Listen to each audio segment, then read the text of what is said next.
rápido e devagar. O psicólogo e vencedor do Prêmio Nobel em Economia, Daniel Kahneman, explica o funcionamento da nossa mente e como os dois sistemas que dirigem nossos pensamentos funcionam. O sistema 1 é rápido, intuitivo e emocional. Já o sistema 2 é lento e mais lógico.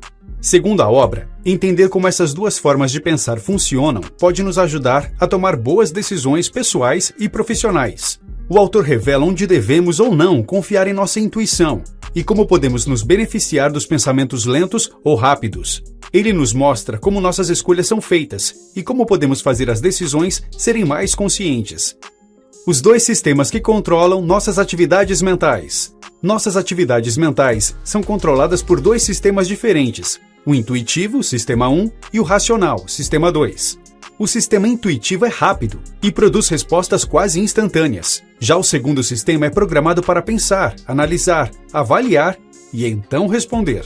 É normal acreditar que nossas decisões são direcionadas pelo sistema racional, mas a verdade é que o sistema intuitivo, que é praticamente involuntário, é a base para a maioria das nossas decisões, mesmo aquelas que tomamos utilizando o sistema racional. O sistema 1 é o pensamento involuntário, que tira conclusões utilizando conhecimento relevante. Por exemplo, quando você vê a operação 3 vezes 3 em um quadro, automaticamente pensa na resposta correta. Você tem essas respostas involuntárias várias vezes ao dia, e na maioria das vezes nem está ciente de que são resultados do sistema 1 trabalhando em seus pensamentos. Por mais que você possa controlar se quiser, algumas atividades funcionam de maneira automática graças ao sistema 1, como piscar ou andar. O sistema 2 precisa de sua total atenção para realizar a tarefa. Normalmente, quando você faz algo que não é uma reação automática ou reflexiva, o sistema 2 age. Por exemplo, se você está procurando um amigo em uma multidão ou cantando uma música. Como ambos os sistemas afetam nossas decisões? Em diversas situações, os sistemas trabalham juntos. Quando você está prestando atenção extra enquanto dirige de noite, por exemplo, ou quando você se esforça para ser respeitoso mesmo estando nervoso. Você não está ciente, mas sua mente está trabalhando com os dois sistemas. E na realidade, quando você realiza qualquer atividade mental, é muito difícil descobrir se o sistema 1 ou o sistema 2 estão em operação. Lembre-se disso, o sistema 1 funciona em piloto automático o tempo todo, e o sistema 2 precisa ser chamado para agir. O sistema 1 te dá sinais, impressões, sentimentos, intuições, baseados nas ideias e crenças formuladas pelo sistema 2. Quando o sistema 1 não consegue resolver um problema, chama o sistema 2 para ajudar. Por que é importante saber a diferença entre os sistemas? O sistema 1 pode chegar a conclusões precipitadas, podendo cometer erros em muitas situações. Acalme seus pensamentos com o sistema 2, e você não só aumentará a probabilidade de pensar de maneira mais precisa e apropriada, como também pensará de maneira mais eficiente. Por exemplo, quando você utiliza apenas o sistema 1 ao procurar por um parente no aeroporto, você passa o olho por todas as pessoas que cruzam seu caminho, procurando por um rosto familiar. Mas se você utiliza o sistema 2, pode filtrar conscientemente aquelas pessoas que têm cabelos pretos ou óculos, já que seu parente não possui nenhuma dessas características. Além disso, a procura é mais rápida e mais eficiente também. Nossos julgamentos não são sempre objetivos. Nossa mente está condicionada a ser sempre otimista, mesmo quando não há garantias de bons resultados. Quando tomamos uma atitude arriscada, podemos ainda assim demonstrar confiança por causa do nosso otimismo equivocado. Ele atrapalha nossa habilidade racional de calcular os riscos, aprendida com os erros passados ou com os conselhos de especialistas na área. Esse sentimento de otimismo ilusório nos impede de investir tempo e planejamento adequados. O otimismo nos dá a falsa impressão de que temos grande controle sobre a situação, mas isso pode não ser verdade. Enquanto a falta do pensamento objetivo é perigosa em muitas situações, a subjetividade nos ajuda a tomar boas decisões e a julgar as coisas corretamente. Pense na subjetividade como o elemento que mantém as coisas balanceadas e as coloca em perspectiva. Observe como olhar para essa situação de uma maneira puramente objetiva pode mudar nossa perspectiva. Imagine que uma pessoa que ganha R$100 por semana perde uma nota de R$50. Os R$50 representam uma perda significativa para ela. Se uma pessoa que ganha R$30 mil por semana perdesse os mesmos R$50, essa perda seria relativamente insignificante. É essencial olhar para essa situação de maneira subjetiva, já que os pontos de referências das pessoas são muito diferentes. O que você precisa aprender é que a lógica e os fatos puros nem sempre devem ser utilizados para chegar a conclusões ou julgamentos. As circunstâncias de uma pessoa, seu estado de espírito e outros fatores também devem ser considerados. considerados. As influências externas podem impactar nossas escolhas e julgamentos. Influências externas impactam de maneira significativa nossos julgamentos e escolhas, mesmo que não tenhamos consciência disso. Nossa mente responde a situações com base em nossas experiências anteriores. Por exemplo, você provavelmente pensa que fez um bom negócio comprando um produto que baixou de R$40 para R$35. No entanto, você não acharia que os R$35 eram um bom negócio se você visse o mesmo produto vendido a R$30. De maneira similar, você tende a não gostar de uma pessoa quando sua primeira interação com ela foi desagradável, porque a sua mente está preparada para não gostar dela. Outra influência que afeta nossos processos de pensamento é nossa resposta emocional. Quando estamos expostos a notícias ruins sobre assuntos específicos, nós normalmente deixamos que nossas emoções atrapalhem nosso julgamento. Por exemplo, se estamos lendo no jornal sobre a queda de um avião, começamos a sentir que os aviões não são seguros, mesmo que as quedas sejam extremamente raras. Nossa mente inconscientemente começa a acreditar naquilo, mesmo que não seja racional na maioria das vezes. Entender como e onde isso acontece nos dá o poder para diminuir essa tendência reflexiva e tomar decisões melhores, mais lógicas e mais precisas. Por exemplo, imagine que você está fazendo uma prova de múltipla escolha e que há uma pergunta com 4 opções de resposta. Se você não tem certeza sobre a resposta, provavelmente marcará aquela que lhe parece mais familiar. Isso acontece porque nossa mente assume automaticamente que o que é familiar deve ser verdade também. Se você utilizar seu sistema 2, terá muito mais chance de utilizar o raciocínio lógico e chegar a uma resposta utilizando um processo bem mais prático. Da mesma maneira, se você aplicar o pensamento racional para pensar na queda dos aviões, você vai perceber que as chances de acontecer com você são relativamente baixas.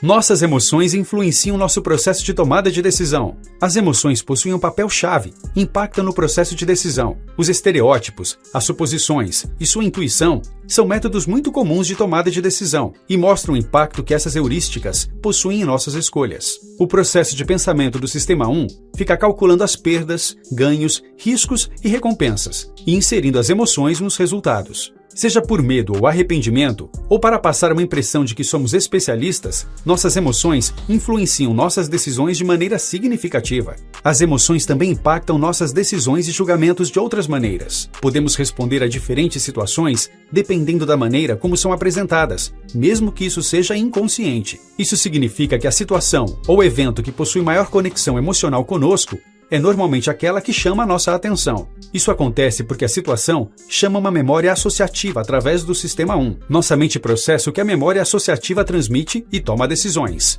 E com isso, nem todos os fatos importantes podem ter a importância que deveriam ter.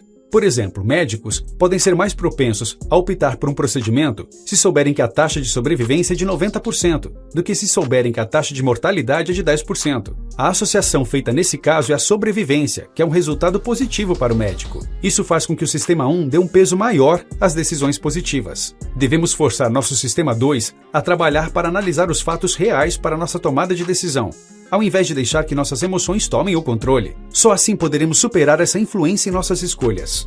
Nosso cérebro procura seguir o caminho mais fácil. Quando somos confrontados com uma situação, a resposta humana típica é a de escolher o caminho mais fácil, ou seja, evocar nosso Sistema 1. Nosso cérebro tem a tendência de seguir o caminho com a menor resistência. Então, mesmo quando você é confrontado com uma situação que parece diferente, seu cérebro vai aceitar a explicação menos confusa. Duvidar de algo, ou simplesmente não acreditar em algo, é uma tarefa que exige muito esforço para nosso cérebro. Então o Sistema 1 tem a tendência de apresentar a situação da melhor maneira possível, de uma maneira que você consegue acreditar.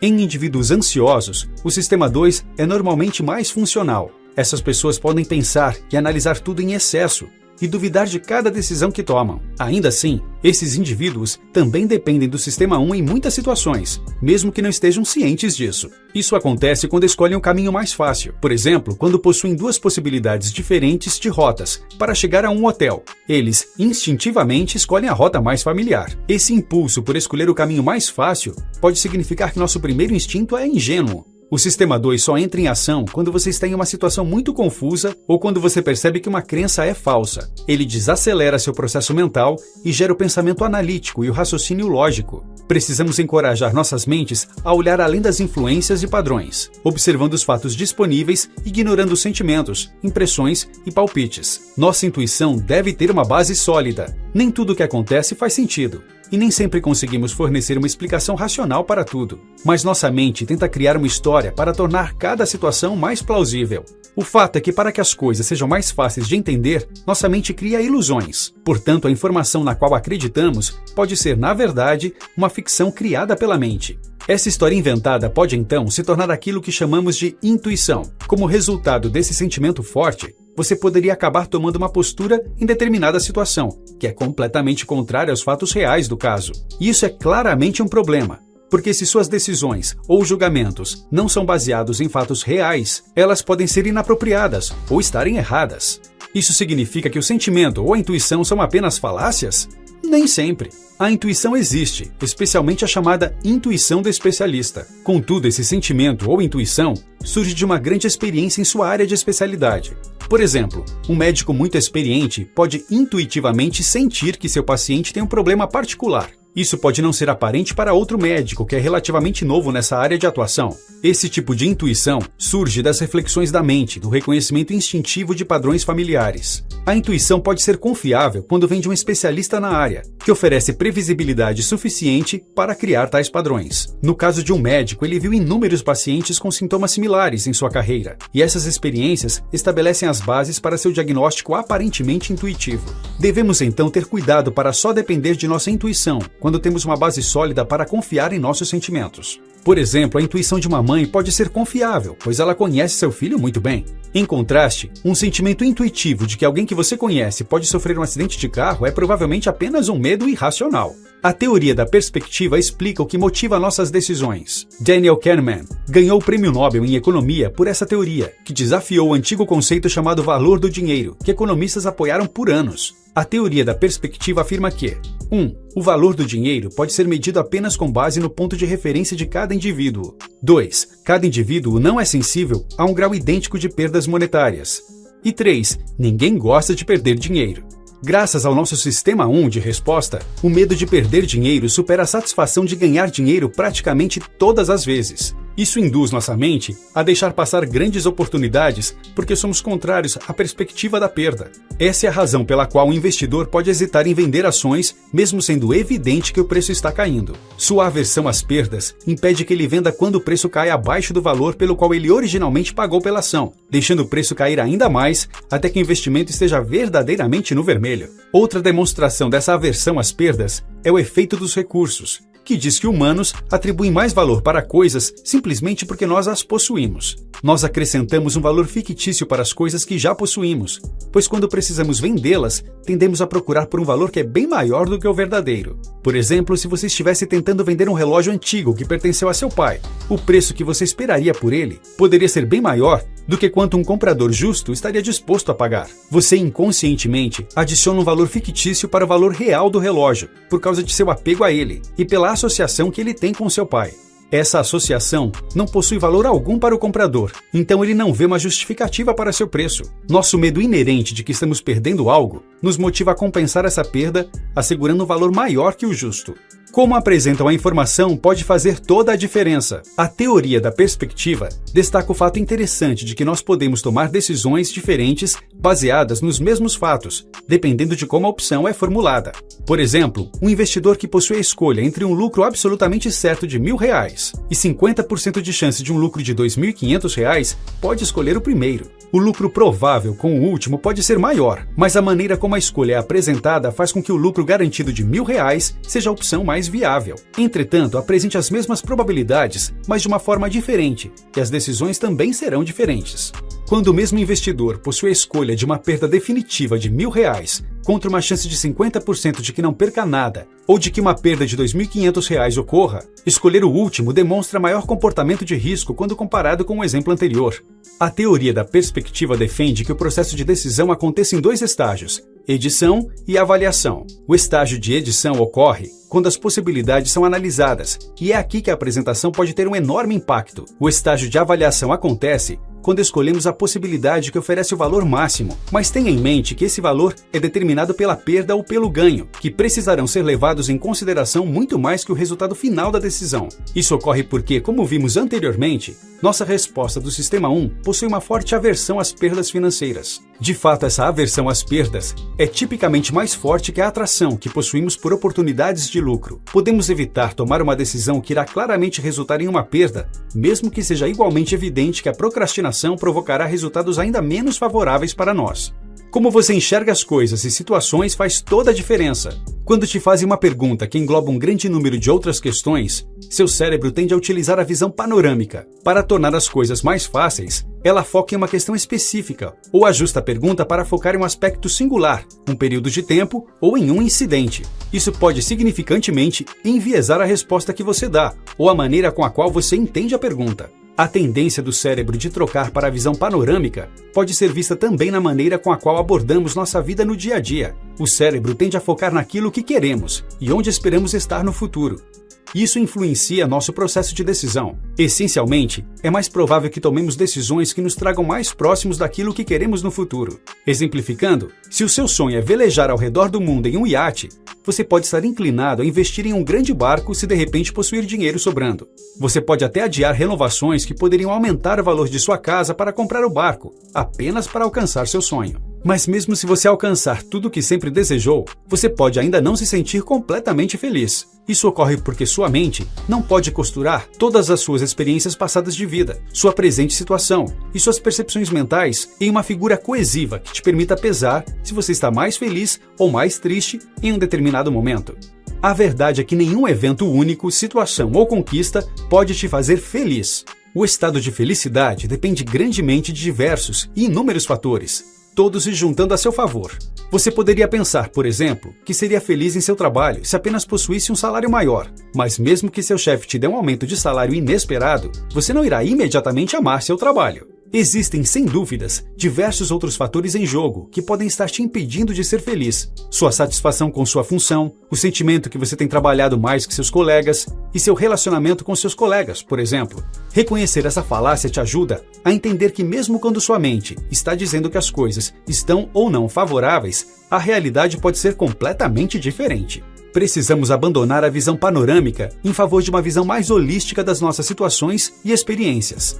Nossa percepção é moldada por nossas experiências. Somos compostos por dois seres distintivos: a experiência real pela qual passamos, o ser que experimenta, e as memórias que nós subsequentemente criamos e mantemos da experiência, o ser que lembra. Essa dualidade causa ilusões cognitivas, em que a experiência real que tivemos pode estar obscurecida pela memória que é deixada para trás. Tipicamente, você se lembraria de um jantar de encontro que terminou mal como uma experiência horrível, mesmo se a primeira hora que precede o final terrível fosse incrivelmente romântica. Uma refeição medíocre, que foi acompanhada por uma sobremesa espetacular, pode permanecer em sua lembrança como uma refeição fantástica. Uma peculiaridade dessa heurística é que a duração da experiência não parece fazer diferença alguma. A memória da experiência que ficou para trás consegue colorir a experiência em si em todos os casos.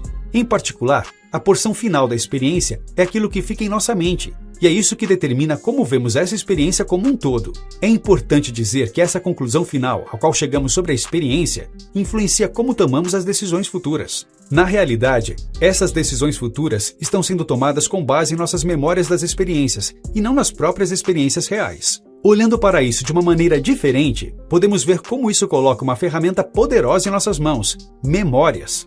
Garantindo que nós constantemente criemos memórias valiosas de nossas experiências, podemos incentivar nossa mente a sair dessa ilusão, memória sobre experiência. Quando você começa a se tornar ciente de suas experiências ao passar por elas, você começa a conscientemente refletir naquilo que está fazendo. Agindo assim, você cria um conjunto de memórias que estão mais em sincronia com a experiência real e são, portanto, representações mais fiéis do que aconteceu. Essas memórias agora formam também uma boa base para a tomada de decisão futuramente.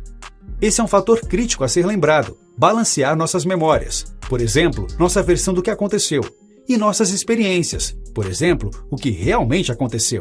É muito importante. Acertar o balanceamento correto entre esses dois é exatamente aquilo que precisamos fazer para melhorar nossa habilidade de tomar decisões corretas e para subjugar as influências que podem distorcer nossas faculdades de tomada de decisão.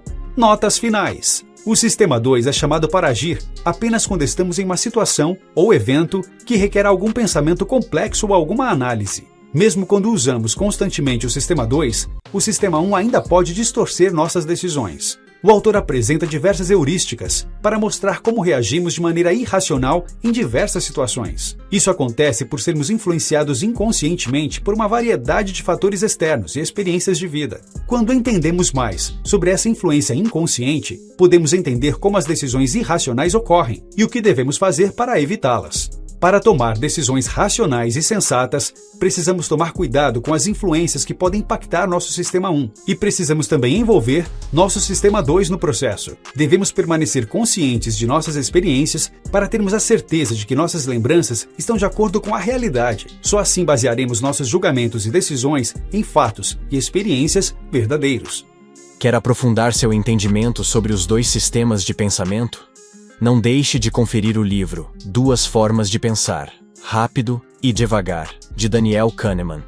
É uma leitura essencial para todos que desejam melhorar suas habilidades de tomada de decisão. E não se esqueça de se inscrever em nosso canal para mais conteúdo fascinante sobre psicologia, tomada de decisão e muito mais.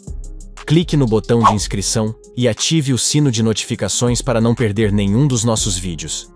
Junte-se à nossa comunidade de aprendizado e aprimoramento. Obrigado por assistir. Deixe seus comentários abaixo com suas reflexões sobre os dois sistemas de pensamento ou compartilhe suas experiências com o livro. Estamos ansiosos para ouvir o que você pensa. Até o próximo vídeo.